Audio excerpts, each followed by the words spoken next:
Hare Krishna, Namaste, Chapter 7, entitled as nya-devatāḥ Yoga, Sloka 20. Kāmais tais tair hṛta-jñānāḥ prapadyante nya-devatāḥ tam niyamam āsthāya prakṛtyā niyatāḥ svayā. Both Achit and Chit were all together. And as the creation starts, the Atma takes the shelter of the Pradhan, then Mahan, then Ahankar, and so forth.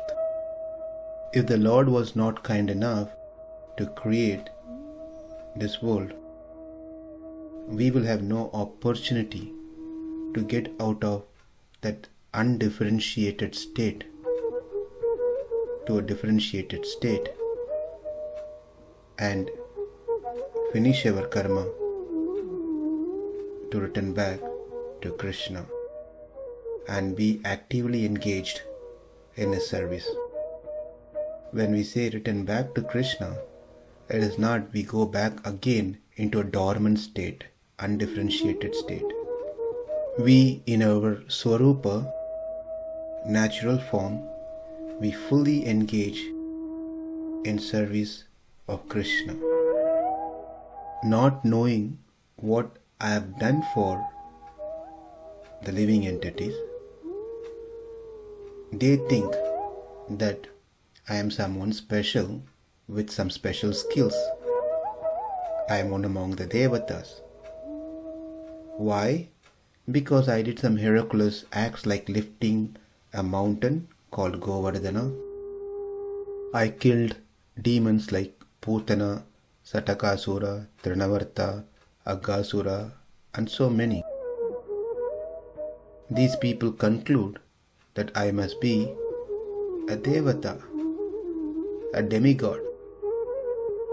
Some worship me because of these reasons, not because I am the Supreme Lord, but because I have done some special acts.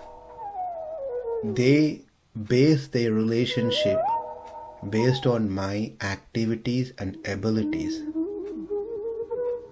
He approaches me for that reason, so he can get something from me.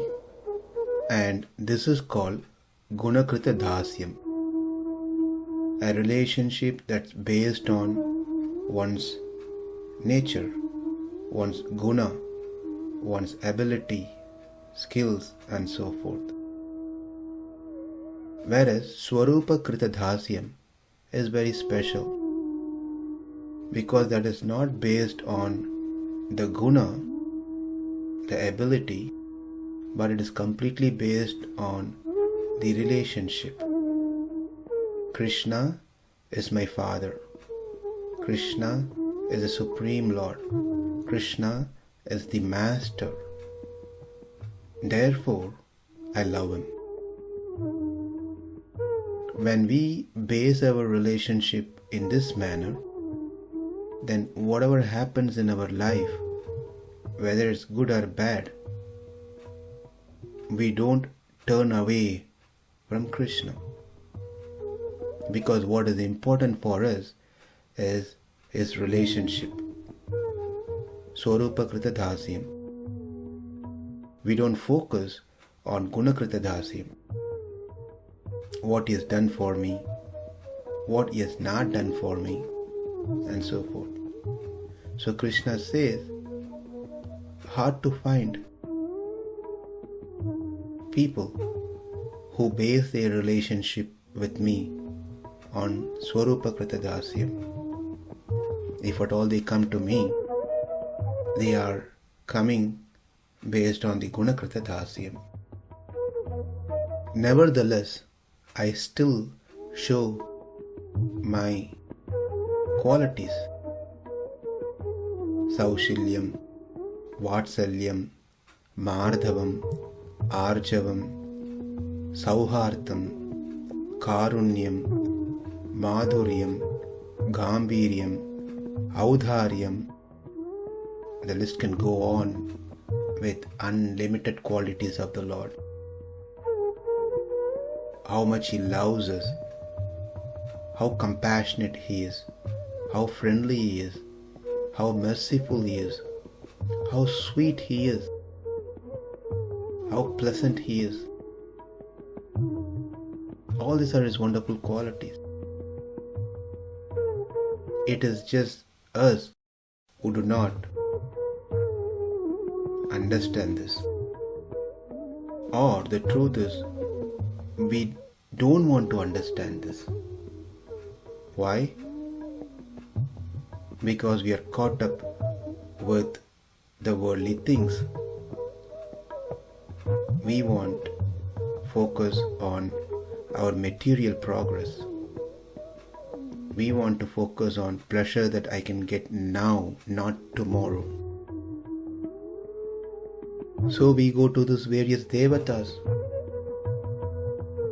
But Krishna is the cause of all causes. Shelter for even those devatas whom we are approaching, worshipping. Krishna is the maintainer of even those devatas. If Krishna does not maintain them,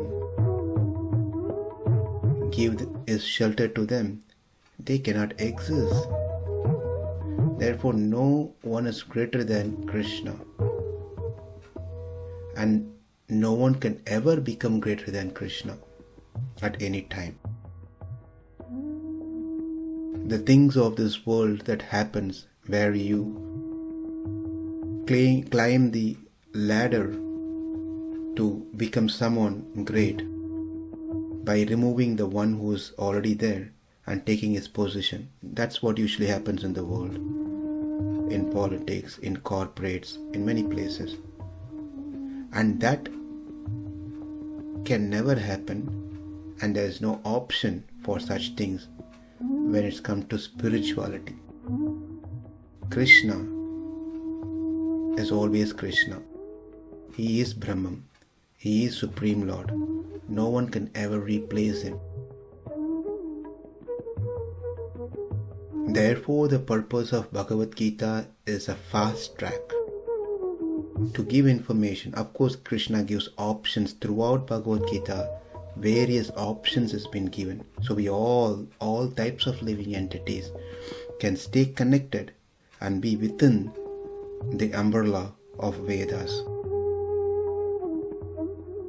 But inside, within this Bhagavad Gita, Krishna establishes his position so that those who get some realization and those who are serious in life take the worship of Krishna, so they can return back to Krishna without any delay immediately.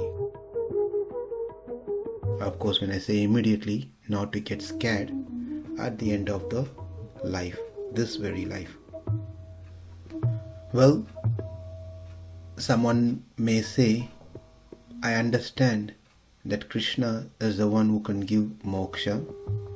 Krishna should be the object of our worship. Krishna is the one who has created everything for my benefit. Krishna is the one who has created these devatas. But I have been worshipping these devatas for many generations. Myself, my parents, my grandparents, and so forth. We have been doing a puja for this particular devata. If we stop worshipping this devata and start worshipping Krishna, then won't it be an offense to these devatas? Number one. Number two, won't they get upset and start giving trouble in my life? Short answer is no, not at all possible. they can't harm anyone, especially who has surrendered to Krishna, to their master, and they will never do that.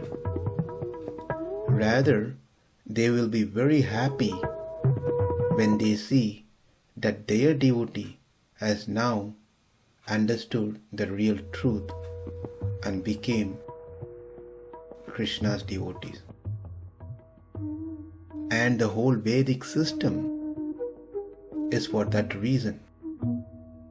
The Vedas are for that reason, to gradually elevate a person or all the living entities from nowhere to come to the stage of performing bhakti to someone. And then from that level they come to the stage of performing to one, that is Krishna. In the Puranas we see the story, there are many stories. One very prominent story is about Markandeya Rishi. Markandeya Rishi was a staunch, great devotee of Lord Shiva. At one point of time, he approached Lord Shiva and asked for his final wish, that he want to attain moksha. And Lord Shiva recommended Markandeya Rishi to approach Krishna, mentioning that only Krishna can give the ultimate goal of everyone's life, to return back to the spiritual world, to attain moksha. So there are many such incidents we can refer to. But unfortunately, there are a group of people neither have the scriptural knowledge nor heard anything about the truth, but they are so very stubborn in their own ideas. Of course, all their ideas are wrong and against the scriptures, but they speak like pandits, as if they know everything, to justify their point of view. Or sometimes they take some stories or some points from the scriptures out of context to prove their point. They are categorized by Krishna as one group called Modas, fools, unintelligent people. And those people will never come to Krishna to take shelter of Krishna. They continue to be in this world for a long period. That covers the introduction of what we are going to see in the 8 slokas. Now that we have seen the introduction, it will be easy to understand what's coming up. Thank you. Hare Krishna. Kāmais tais tair hṛta-jñānāḥ prapadyante nya-devatāḥ tam niyamam āsthāya prakṛtyā niyatāḥ svayā. Namaste. Hare Krishna.